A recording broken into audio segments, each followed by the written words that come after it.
बन गया।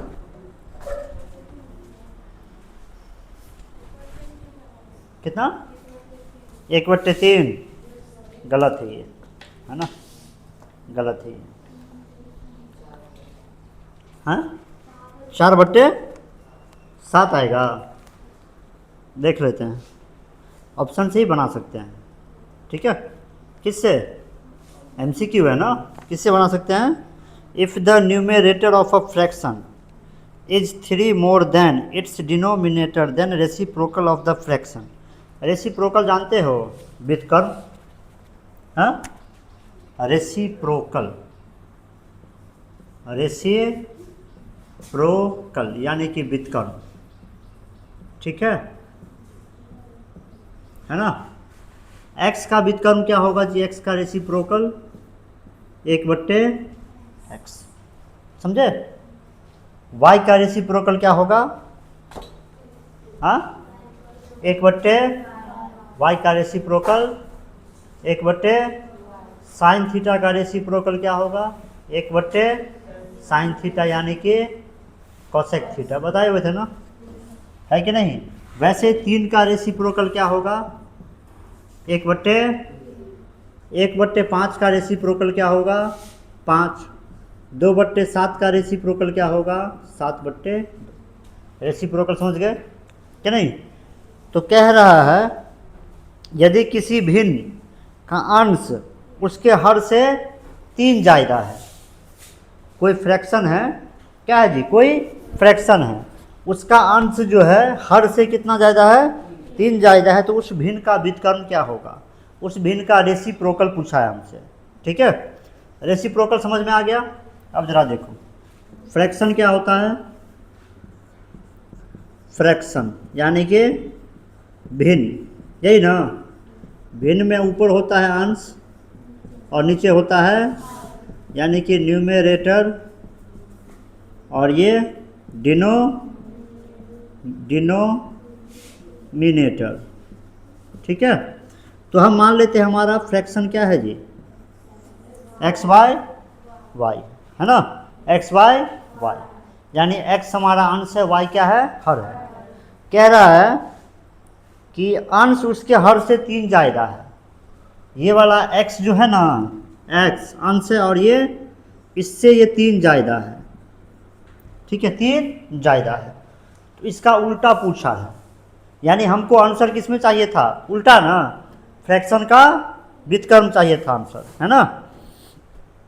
ऑप्शन क्या क्या हमारे पास देखो, 7/4, हाँ बोलिए, 3 और 1/। तो ये जो 4 ऑप्शन है ये हमारा आंसर का ऑप्शन है ना। तो अगर ये हमारा आंसर आया होगा कि नहीं, अगर ये मान लो आंसर आया होगा, या ये जो भी आंसर आएगा ये हमारे फ्रैक्शन का व्युत्क्रम आया होगा ना। क्या आया होगा? फ्रैक्शन का व्युत्क्रम आया होगा, क्योंकि आंसर पूछा क्या हमसे? व्युत्क्रम पूछा है कि नहीं। तो अगर फ्रैक्शन हम निकालना चाहें तो फ्रैक्शन अगर निकलेगा यहाँ पे तो ये 4/7 हो सकता है कि नहीं। ये वाला 7/4, ये 1/, और ये 3/1, है ना। अब क्या कह रहा था कि हमारा अंश जो है हर से 3 ज्यादा है। क्या यहाँ पे अंश 3 ज्यादा है? It can't be our answer. ये हमारा आंसर हो सकता है?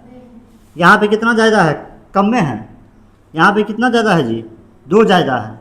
ये नहीं हो सकता। ये यहाँ देखिए तो अंश जो है हर से 3 ज्यादा है कि नहीं है। तो ये हमारा आंसर हो गया, यानी 4/7। समझ में आया कि नहीं आया? If the numerator of a fraction is 3 more than its denominator then reciprocal of the fraction is, कितना आया है जी? 4/7। यही ना आया है? समझ में आया कि नहीं आया?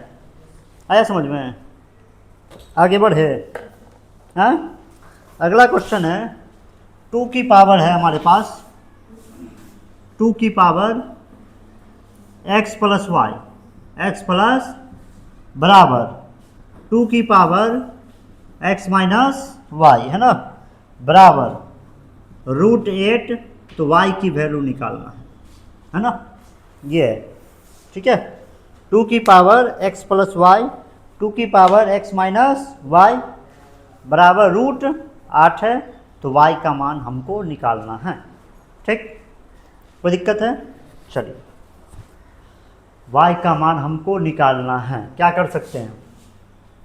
क्या हम इसको लिख सकते हैं?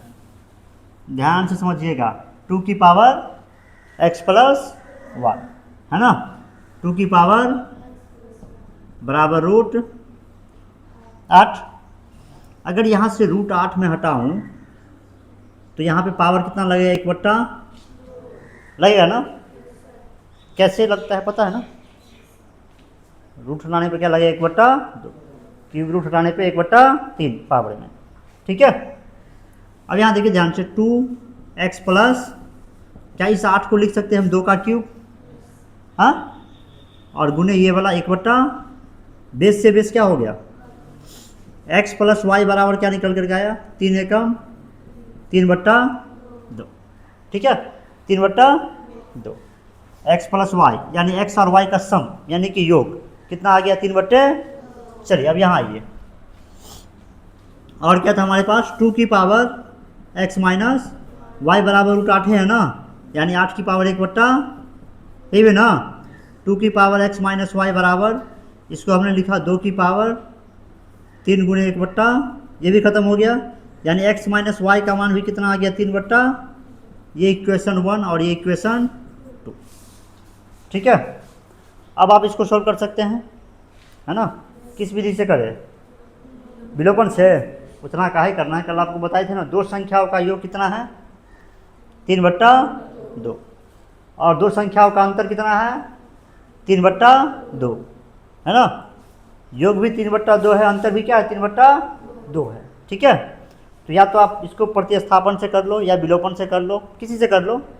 कल कुछ ट्रिक भी बताए थे, क्या कि अगर दो संख्याओं का योग दिया हो, नहीं, और उनका अंतर दिया हो, बड़ी संख्या पूछे तो दोनों को जोड़ करके 2 से भाग कर देना है कि नहीं।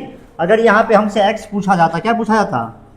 x, तो इन दोनों को जोड़ देते, इन दोनों को जोड़ते 3 आता ना, अरे 3/2 प्लस 3/6/2 यानी 3 आता ना कि नहीं, क्या था? 3, और इसका हाफ करते तो x की वैल्यू होता 3/2, ये नहीं होता। छोटी संख्या पूछा गया है, y का वैल्यू पूछा गया है, तो इन दोनों को घटा दे, 3/2 से 3/2 गया तो कितना, और इसे भाग करना है, यानी y की वैल्यू क्या होगी? 0। क्या होगी? समझ में आया कि नहीं आया? आया। आगे बढ़े। अगला क्वेश्चन है, द्विघात समीकरण bx² plus cx plus a, क्या है जी? bx² plus cx plus a बराबर 0 का विवेचक पूछा है। चलिए, विवेचक हमारा द्विघात समीकरण का स्टैंडर्ड फॉर्म क्या होता है? ax² plus bx plus c is 0, और इसमें अगर विवेचक निकालना होता था हमें तो हम इसका स्क्वायर करते थे, b² माइनस 4a, लेकिन यहाँ पे चेंज करके दिया है कि नहीं दिया है? जो a है उसको b बना दिया है, जो b है उसको c बना दिया है ना, और जो c है उसको a बना दिया है। तो विवेचक बराबर b² यानी यहाँ पे c दिया है ना, तो c² माइनस 4, a के बदला b दिया है, और ये बताइए c² minus 4ba, c² minus 4ba इसका आंसर होता कि नहीं। तो ये रट के जाओगे कि विवेचक बराबर होता है b² माइनस 4ac, और यहाँ पे चेंज कर दिया, गड़बड़ करके आ जाओगे। इसमें टिक लगा हुआ है, जिसका भी क्वेश्चन है b² माइनस 4ac, है कि नहीं। मतलब तुमने तो आंसर करके आया b² माइनस, रटी बात है ना कि विवेचक बराबर क्या होता है? b² माइनस, वो कब? जब हमारा द्विघात समीकरण का स्टैंडर्ड फॉर्म क्या हो? ax² plus bx plus c हो। लेकिन क्या यहाँ पे हमारा जो फॉर्म दिया हुआ, क्या दिया हुआ है? bx² plus cx plus a बराबर 0 है, तब हमारा द्विघात विवेचक क्या होगा? c² माइनस 4ab, कि नहीं। मान लो अगर आपको हम ऐसे दे दे mx² plus nx plus p बराबर 0, ये द्विघात समीकरण है, इसका विवेचक निकालिए, तो क्या करेंगे आप? इसका विवेचक निकालना होगा तो b² माइनस 4ac करेंगे, हाँ, क्या करेंगे? n है ना, n² माइनस 4mp, ये होगा ना। तो इन बातों का ख्याल रखना होगा आपको, ऑप्शन देख के काम करना है, क्वेश्चन देख के काम करना है कि नहीं। बात आई समझ में? आगे बढ़े।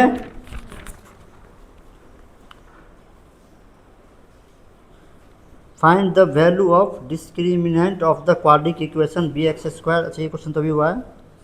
Discriminant of the quadratic equation x square minus x plus 2। आपको एक द्विघात समीकरण दिया हुआ है ना, x square minus x plus 2 बराबर 0। इसका विवेचक निकालना है। क्या निकालना है? विवेचक कैसे निकलेगा? बी स्क्वायर माइनस क्या आएगा? बी स्क्वायर माइनस यही ना आएगा। तो बी में यहाँ पे क्या लेना होगा जी? -1 का, यही ना। बी का वैल्यू कितना है यहाँ पे? -1 है ना। -4ac, 4a और ये c, -1 का स्क्वायर और ये -7 होगा इसका विवेचक, -7। ठीक है। द्विघात समीकरण x square minus x plus 2 बराबर 0 का विवेचक क्या होगा? -7।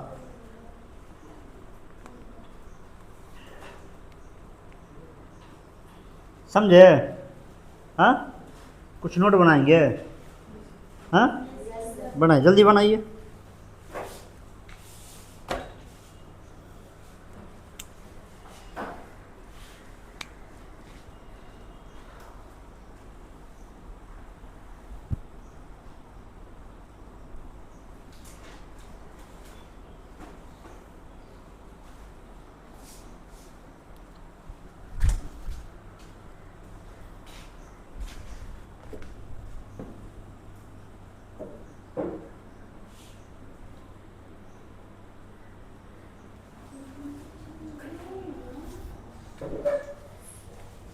बात नहीं करोगे? अरे लड़का, क्या है क्वेश्चन? पढ़िए तो। मूलों की प्रकृति पूछा है ना ये। क्या पूछा है? द्विघात समीकरण के मूलों की प्रकृति। तो पहले जरा रूल को रिवीजन कर लेते हैं ना ये मूलों की प्रकृति के लिए। ठीक है। डिस्क्रिमिनेंट ना ये, यानी कि विवेचक, है ना जी। विवेचक, विवेचक कैसे आप निकालेंगे? अगर मान लो हमारा द्विघात समीकरण जो है वो किस फॉर्म में है? A x square plus b x plus c के फॉर्म में है ना। इस फॉर्म में हमारा द्विघात समीकरण है। तो इसका विवेचक जो निकलेगा, विवेचक जो निकलेगा बी स्क्वायर माइनस 4ac है ना। B square minus 4ac। अब इसमें आपको याद ये रखना है कि if b square minus 4ac is equal to 0, एक तो ये कि नहीं। दूसरा rule, if b square minus 4ac is greater than 0 कर दे, 0 कर देते हैं, इज ग्रेटर देन 0। तीसरा, if b square minus 4ac is less than 0। नहीं, यहाँ पे बी स्क्वायर माइनस 4ac का मान कितना आएगा? 0 आएगा। यहाँ पे बी स्क्वायर माइनस 4ac का मान 0 से अधिक आएगा। 0 से अधिक आने का मतलब 0 से अधिक क्या? 1, 2, 3, 4, 5 कुछ भी हो सकता है कि नहीं। अगर यानी पॉजिटिव आ रहा है, क्या आ रहा है? धनात्मक आ रहा है, 1/2, 1/5 ये भी आ सकता है कि नहीं। तो ये क्या हुआ? 0 से ज़्यादा हुआ। B if b square minus 4ac is less than 0, 0 से कम, 0 से कम का मतलब -1, -2, -3, -4 ऐसे आ रहा है, यानी नेगेटिव आ रहा है, ऋणात्मक आ रहा है। नहीं, अगर नेगेटिव आ रहा है तो क्या यहाँ पे कोई मूल निकलेगा? मूल नहीं निकलेगा, है कि नहीं। यानी अवास्तविक है ये। कैसा है ये? अवास्तविक है, वास्तविक नहीं है ना। वास्तविक नहीं है यानी कि अवास्तविक है, वास्तविक नहीं है। मूल निकलेगा ही नहीं, है ना। मूल का एग्जिस्टेंस ही नहीं होगा, समझे। There is no existence, no existence of roots कि नहीं। मूल का एग्जिस्टेंस नहीं होगा। इसमें क्या होगा? बी स्क्वायर माइनस 4ac अगर 0 के बराबर है या 0 से बड़ा है तब मूल का एग्जिस्टेंस होगा। मूल कैसा होगा? वास्तविक होगा, यानी यहाँ पे मूल निकलेगा, यहाँ पे भी मूल क्या होगा, वास्तविक होगा, निकलेगा, क्या निकलेगा, है ना। बस ये है कि अगर बी स्क्वायर माइनस 4ac बराबर 0 है तो दोनों ही रूट जो होगा, दोनों ही मूल क्या होगा, समान होगा, यानी एक मूल 4 होगा तो दूसरा मूल भी 4 होगा, एक मूल 1/3 होगा तो दूसरा मूल भी 1/3 होगा। अगर बी स्क्वायर माइनस 4ac 0 से बड़ा है तो मूल तो निकलेगा लेकिन असमान निकलेगा, क्या निकलेगा, असमान निकलेगा, है कि नहीं, ठीक है। और मूल निकालने का इसमें फॉर्मूला भी कौन सा लगा सकते हैं हम, रूट निकालने का minus b plus minus root under b square minus 4ac बट्टे ये विवेचक है कि नहीं। अब क्वेश्चन क्या था पढ़ो, x square minus 13x plus 42, x square minus 13x plus 42 बराबर 0। बताइए तो बी स्क्वायर माइनस 13 का माइनस 4a और ये यही ना, यही ना जे 0 का है दे रहे हैं, बताइए कितना होगा ये,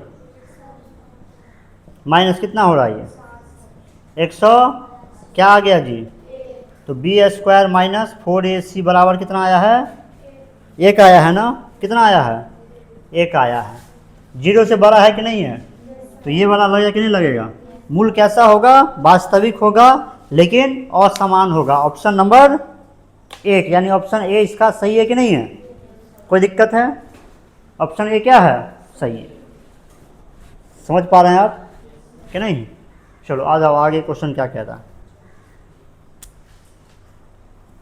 अगला क्वेश्चन क्या है, cos square theta plus 1 cosec square theta बराबर वट, एक इसका आंसर होगा, कितना होगा। अब ध्यान से देखिए तो ये कॉस स्क्वायर थीटा है और ये 1 क्या है, कोसेक स्क्वायर थीटा, यानी ये कोसेक स्क्वायर थीटा का रेसिप्रोकल है कि नहीं है, एक्स का reciprocal 1/x, cosec square theta का रेसिप्रोकल 1/कोसेक स्क्वायर, और कोसेक स्क्वायर थीटा किसका रेसिप्रोकल होता है जी, cos theta, cosec theta sine theta का ना, नहीं है, तो क्या इसको लिख सकते हैं हम कॉस स्क्वायर थीटा और 1/कोसेक स्क्वायर थीटा को लिख सकते हैं साइन स्क्वायर। अब बताइए आइडेंटिटी क्या था, sine square theta plus cos square theta बराबर 1, है कि नहीं, कौन सा ऑप्शन है, डी है। चलो अगला क्वेश्चन क्या कह रहा है, एफ साइन थीटा बराबर कितना है 4 तो कॉस थीटा बराबर, है ना। इसमें आप लोग क्या करेंगे, कॉस थीटा का मान पूछा है, दिया हुआ क्या है, साइन थीटा का मान दिया हुआ है, नहीं किसका मान दिया हुआ है, तो हम ये कह सकते हैं ये परपेंडिकुलर का वैल्यू हो गया और ये हाइपोटेनस का, P बराबर कितना लिखे हम 4, नहीं और H बराबर यही ना, साइन थीटा बराबर क्या होता है, P/, होता है ना, हाँ चलिए, तो हम एच स्क्वायर बराबर क्या होता है, P square plus H square, 5 का स्क्वायर, पी स्क्वायर इधर आएगा -4 का, है ना, 5 का स्क्वायर -4 का स्क्वायर 25 और 16 9 ना, बी स्क्वायर बराबर, तो बी बराबर कितना, कॉस थीटा का मान b/3/5, कौन सा ऑप्शन है 3/5 ए, लेकिन आप लोग बुड़बक है कि नहीं, इतना अगर कर रहे हैं तो क्या है, बुड़बक है।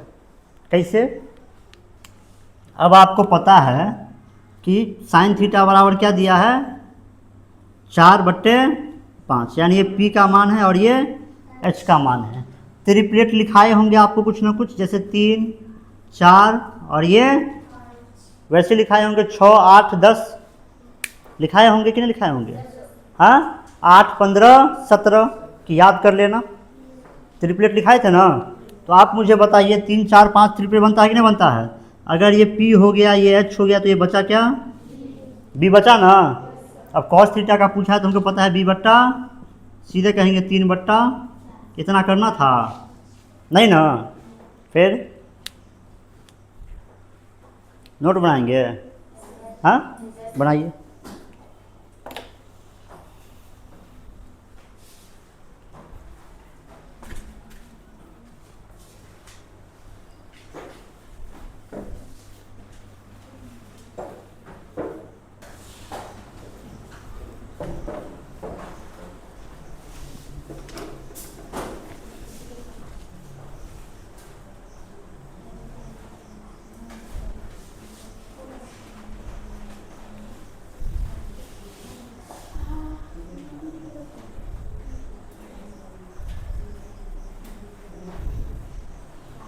पढ़िए अगला question.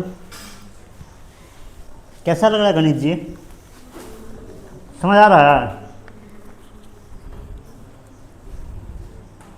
In triangle ABC, angle ABC is 90 degree, यानी राइट एंगल ट्राइंगल है, देन 10A बराबर, ठीक है।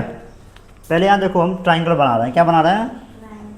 दिख रहा है जी, वहाँ रिकॉर्ड हो रहा है ये चीज़, देखो तो, ये लो, ठीक है। ये 90 डिग्री हुआ ना, ये क्या हुआ? 90 डिग्री है ना।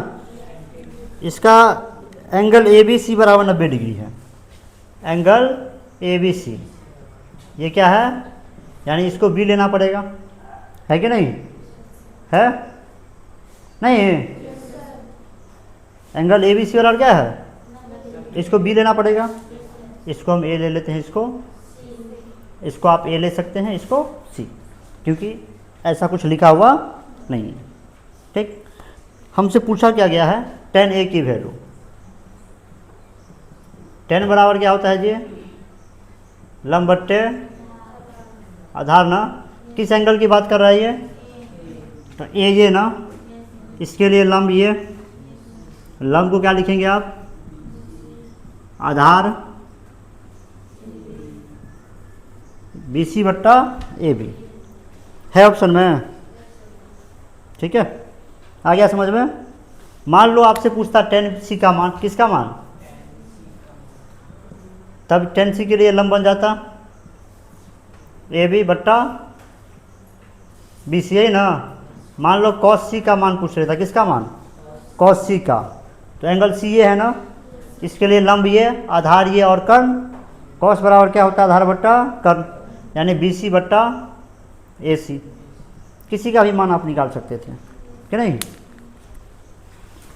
समझ में आ रहा है? आगे बढ़ो।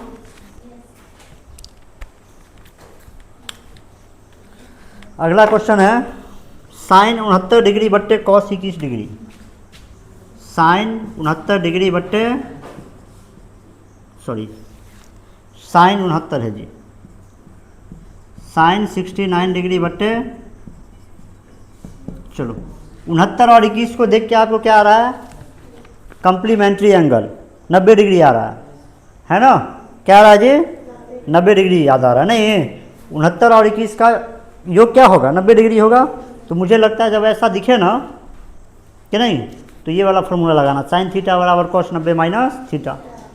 कैसे आया फार्मूला ये भी आप जानते हैं कि नहीं? अगर आप एंगल बदलते हैं तो लंब आधार क्या होगा? बदलेगा, क्या है ना। समकोण त्रिभुज में एक एंगल 90 डिग्री हो जाता है, बाकी दो एंगल का योग कितना रहता है? 90 रहता है। उस बेस पे क्या आता है? साइन थीटा बराबर cos 90 minus theta, cos theta बराबर साइन 90 माइनस, तो दोनों में से किसी को चेंज कर ले, किसी को भी कर सकते हैं। और अगर कॉस 21 को चेंज करना है तो 90 से 21 गया तो 69 ना, साइन 69 होगा। ख़त्म हो कितना आएगा? 1 आएगा। कॉस 40 को अगर साइन में बदलना है तो क्या लिखेंगे आप? साइन 50 ना। कॉस 60 को अगर साइन में लिखना है तो क्या लिखेंगे? साइन 30। कॉस 20 को अगर साइन में लिखना है तो साइन 70 लिखेंगे, है कि नहीं? समझ में आ गया क्वेश्चन? अगला क्वेश्चन कह रहा है which of the following is not equal to unity. निम्नलिखित में कौन इकाई के बराबर नहीं है? इकाई है ना, इकाई मतलब आपको एक मान के चलना है ना। ये कह रहा है कौन एक के बराबर नहीं है। पहला ऑप्शन हमारे पास है थीटा प्लस, ये तो यूनिटी में आता है, एक होता है ये, है कि नहीं। दूसरा cosec square theta minus cot square, ये भी होता है नहीं। तीसरा option sec square theta minus tan square theta, ये भी होता है। और अगला ऑप्शन क्या है? टेन स्क्वायर थीटा माइनस, ये वाला नहीं होगा, ये हमारा आंसर होगा,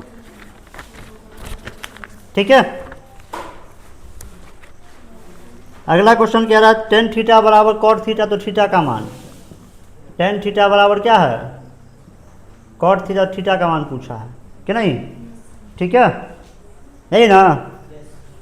टेन थीटा बराबर क्या होता है बाबू रे? कॉट 90 माइनस होता है कि नहीं होता है? हाँ, टेन थीटा बराबर कॉट 90 माइनस थीटा, है ना। तो टेन 10 बराबर लिखना होगा तो क्या लिखेंगे आप? 80 ना। टेन 10 डिग्री बराबर कॉट 80, टेन 20 डिग्री बराबर कॉट 70, कॉट 30 डिग्री बराबर टेन 60, कॉट 40 डिग्री बराबर टेन 50, ये ना। कॉट 45 डिग्री 90 माइनस 45, टेन 45 में। कॉट थीटा और टेन थीटा एक ही एंगल पे बराबर होगा, वो होगा थीटा बराबर क्या 45 डिग्री, है ना। और नहीं अगर इसको बेसिक से करना है तो समझो ज़रा, यहाँ टेन थीटा बराबर क्या कॉट थीटा को लिख सकते हैं टेन 90 माइनस थीटा। अब बताइए दोनों बराबर है ना, इसमें एंगल कौन सा है थीटा, इसमें एंगल कौन सा है 90 माइनस थीटा, यानी ये एंगल बराबर होगा तुलना करने पे। थीटा बराबर 90 माइनस, माइनस का इधर आएगा तो 2 थीटा बराबर 90, तो थीटा बराबर क्या 45, ठीक है। कॉस 30 डिग्री का मान पूछा है, कॉस 30 डिग्री बराबर व्हाट, और पता है ऑप्शन क्या है, साइन 30, साइन 45, साइन 60 और साइन 120। साइन 60 नहीं होगा, हाँ। कॉस थीटा बराबर साइन 90 माइनस थीटा। अगला क्वेश्चन क्या है, कॉस 0, इसका तो कंसेप्ट समझाएंगे, है ना। इससे आगे पहले बढ़ जाते हैं। 41, 42 क्या कह रहा है देखो तो, कॉट थीटा बराबर कॉस थीटा बट्टे साइन थीटा होता है ना। कौन सा ऑप्शन है, option A.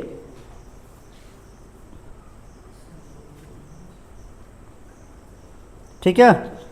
In right triangle A B C B A C बराबर 90 डिग्री, देन कॉस सी बराबर क्या होगा, यही ना। समकोण त्रिभुज ए बी सी में कोण बी ए सी कितना है जी 90 डिग्री है, तो कॉस सी का मान पूछा है, किसका मान पूछा है। चलिए हमारे पास एक ट्राइंगल है कि नहीं। अच्छा ये 90 डिग्री है ना, कह रहा बी ए सी बराबर 90 डिग्री है, बी ए सी, यानी इसको ए लेना पड़ेगा, तो ये बच गया बी और ये बच गया सी, कोई दिक्कत नहीं है। हमसे कॉस सी का मान पूछा है, किसका मान, कॉस सी बराबर ये सी ना, तो ये लंब और ये नहीं है। अच्छा कॉस का मान क्या होता है, आधार बट्टे कर्ण, तो आधार कौन सा ए सी बट्टे बी सी हमारा आंसर होगा।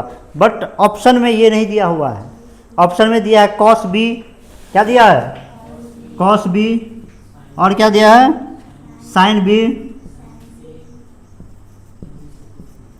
Sign C, none of these, ठीक है, नन ऑफ दिज, समझे जरा, है ना। कॉस बी का मान निकालेंगे तो आएगा ए सी बट्टा बी सी, नहीं आएगा। साइन बी का निकालेंगे तो ए सी बट्टा ये भी आएगा जी। साइन सी का निकालेंगे तो कॉस बी का मान ए सी कैसे आएगा जी, कॉस बी बराबर आधार ये होगा ना, साइन सी का मान ए बी बट्टा बी सी, यही ना आएगा। हमारा क्या आया ये ए सी बट्टा बी सी, ये ना साइन बी, कॉस सी बराबर क्या होगा। अगर आप थोड़ी सी बुद्धि लगाते तो ये भी नहीं करना था कि नहीं। आपको पता है कि इन दोनों एंगल ये अगर 90 डिग्री हो गया है तो बी और सी बराबर क्या बच रहा है,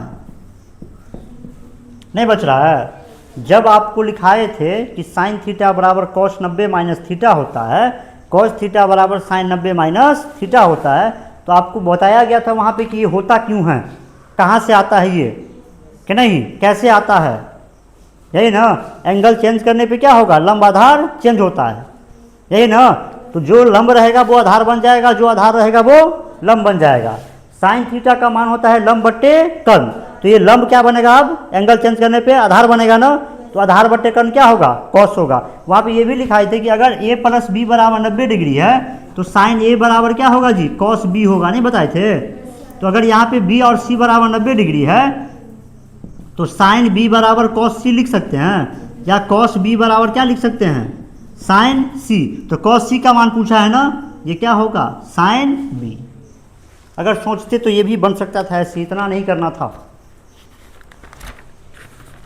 समझ पा रहे हैं आप, हाँ कि नहीं। नेक्स्ट क्वेश्चन क्या है, साइन 77 डिग्री का मान जो है ना x दिया है, तो कॉस 77 डिग्री का मान हमसे पूछा है। ठीक है, यहाँ तक कोई दिक्कत है ना? हाँ, चलिए। साइन 77 डिग्री बराबर क्या दिया है बाबू? x दिया है, तो पूछा किसका मान है? कॉस 77 बराबर। ठीक, चलिए इसको मैं यहाँ पे समझा रहा हूँ आपको, है ना? बस आप ध्यान से देखेंगे इस क्वेश्चन को, है ना? क्या लेट हो रही है? जाना में कोई दिक्कत है ना होगी? हाँ, चलो। एक मैं ट्राइंगल बनाया, क्या बनाया? एक ट्राइंगल बनाया, ठीक है ना? तो ये तो हमारा हो गया 90 डिग्री, है कि नहीं? क्या हो गया ये? 90 डिग्री, है ना? साइन 77 बराबर x दिया है, तो हम इससे अगर ये 90 डिग्री हो गया तो इसको मान लेते हैं 77 डिग्री। अच्छा, ये दोनों का योग कितना बचता है? 90 ना? तो 90 से अगर आप 77 घटाएंगे तो कितना बचेगा? 13 बचेगा ना? कितना बचेगा? तो ये कितना बच गया बाबू? कोई दिक्कत है? हाँ, नहीं ना? अच्छा, साइन का मान, साइन 77 का मान, ठीक है, क्या होगा? इस ये एंगल ये है ना, एंगल ये है ना, इसके लिए लंब और ये आधार और ये साइन 77 बराबर दिया हुआ है x, यानी x बट्टा, है ना? तो ये लंब हो गया x और ये क्या हो गया? कोई दिक्कत नहीं? हाँ, कोई दिक्कत है? बताओ। अब बताइए, तो अगर ये निकालना है तो एक कर्ण स्क्वायर यानी 1 का स्क्वायर 1 बराबर लंब स्क्वायर प्लस इसको हम लोग मान लेते हैं b, क्या मान लेते हैं? तो 1 माइनस एक्स स्क्वायर होगा कि नहीं होगा? बराबर, अगर यहाँ से स्क्वायर हटाएंगे तो ये आएगा root under 1 minus x square. कोई दिक्कत है? हाँ। और किसका मान पूछा था हमसे? कॉस 77 का। ये क्या होता है जी? b बट्टा एच। b कितना है? Root under 1 minus x square बट्टा h, यानी कि 1 ना? तो इस 1 का तो कोई वैल्यू है नहीं, नीचे में है, तो root under 1 minus x square. ये तरीका मैं आपको इसलिए बताया हूँ कि अगर पूछ दे साइन 13 का मान, कॉस 13 का मान, तो भी आप यहाँ से निकाल सकते थे कि नहीं? और नहीं तो अगर सिर्फ जैसे यहाँ पे देखो, साइन 77 का मान दिया है और किसका पूछा है? कॉस, यही ना? तो सीधे हम करते कि साइन 77 है ना, कितना दिया है ये? x बट्टा 1 ना, यानी ये p हो गया, ये b निकाल लेते, तब कहते कॉस 77, इजीली निकल जाता। लेकिन आपको ये इसलिए बताया गया कि हो सकता है एग्जाम में 13 डिग्री पे भी पूछ ले। कितना पे? 13 डिग्री पे। ठीक है, आगे चले। अगला क्वेश्चन क्या कह रहा है? साइन 30 कितना प्लस कॉस 60 प्लस tan 45 का मान पूछा है ना। चलिए 0 डिग्री 30 डिग्री 45 60 90 रहे तो वैल्यू पुट करना है ना। साइन 30 का मान बोलिए 1/2। तो आपको ये भी याद कराए, साइन 30 का मान 1/2 होगा ना। फिर ये भी आपको बताया गया है कैसे याद रखना है।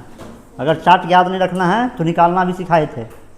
अब वो किताब वाली विधि ने निकालना सिखाए थे कि 0 1 2 3 4 लिख के 4 से भाग करना है, रूट लगाना, ये नहीं सिखाए थे। आपको बोले थे कि साइन का मान याद रख लेना। साइन 0 का मान 0, 30 का मान 1/2, 45 का मान 1/√, 60 का मान √3/90 का मान, और तब कॉस का निकालना सिखाए थे। कॉस 0 बराबर साइन 90, कॉस 30 बराबर साइन 60, कॉस 45 बराबर साइन 45, यही ना। चलिए यहाँ पे किसका पूछा है? कॉस 60 का। तो कॉस 60 को हम लिख सकते हैं साइन 30, 90 से 60 गया तो 30, यानी इसका भी वही मान होगा 1/tan 45 का याद नहीं है तो साइन 45 बट्टे कॉस 45 1/√2 बट्टे 1/√2 यानी कि 1 है ना। अच्छा 1/2 और 1/2 मतलब आधा आधा, आधा आधा क्या होगा जी? पूरा होगा ना। हाँ, ये दोनों मिला के कितना बनेगा जी? 1 बन गया और 1 ये, कितना होगा हमारा आंसर? 2। कौन सा ऑप्शन है? ऑप्शन सी है। कौन सा है ऑप्शन? चलिए अगला पढ़िए क्या है। सेक स्क्वायर, सेक स्क्वायर है कि सेक क्यूब है? हाँ, सेक क्यूब 60 डिग्री बोलिए गुणे, हाँ बिल्कुल, कॉसेक स्क्वायर, कॉसेक स्क्वायर, ये लास्ट क्वेश्चन है ना त्रिकोणमिति का, हाँ लास्ट है ये ना। चलिए क्या करेंगे इसमें बताइए। सेक 60 का मान बताओ, सेक 60 का मान नहीं याद है ना, हाँ सेक 60 का मान याद है। सेक 60 किसका उल्टा होगा जी, कॉस 60 का। पहले पता करो कॉस 60 क्या होगा, है ना। कॉस 60 जो है साइन 30 के बराबर होगा, यानी ये होगा कॉस 60 बराबर होगा साइन 30, 1/2 होगा ये, क्या होगा 1/2, यही ना होगा। तो कॉस 60 अगर 1/2 होगा तो ये सेक 60 क्या होगा 2/1 यानी कि 2। तो 2 का क्यूब करे, क्या बुक से निकाल रही है, अब पगली हो का, बंद करो। हाँ जब तुम्हें निकालना सिखाए हैं कि नहीं, कितना आ गया 2 आ गया ना। साइन 45 1/√2 और इसका स्क्वायर, tan 45 एक ना जी, ये क्या है बाबू कॉसेक स्क्वायर 30। कॉसेक 30 किसके बराबर होगा, अरे कॉसेक 30 किसका उल्टा, साइन 30 का ना। तो साइन 30 का मान 1/, तो इसका मान 2 होगा कि नहीं होगा, 2 का स्क्वायर, यही ना होगा। चलिए 2 का क्यूब क्या होगा बाबू, 1 का स्क्वायर 1, √2 का स्क्वायर माइनस 2 का स्क्वायर 4, ये खत्म, कितना आ गया 4 एकम 4 माइनस 4 0। कितना, तुक्का मारना भी सिखाए थे ना कि त्रिकोणमिति में अगर क्वेश्चन ना सोल्व हो तो देखना है कि 0 है कि नहीं, ऑप्शन में 0 नहीं है तो 1 को टिक करना है ना, बताए थे ना। चलिए इसको नोट कर लीजिए, नहीं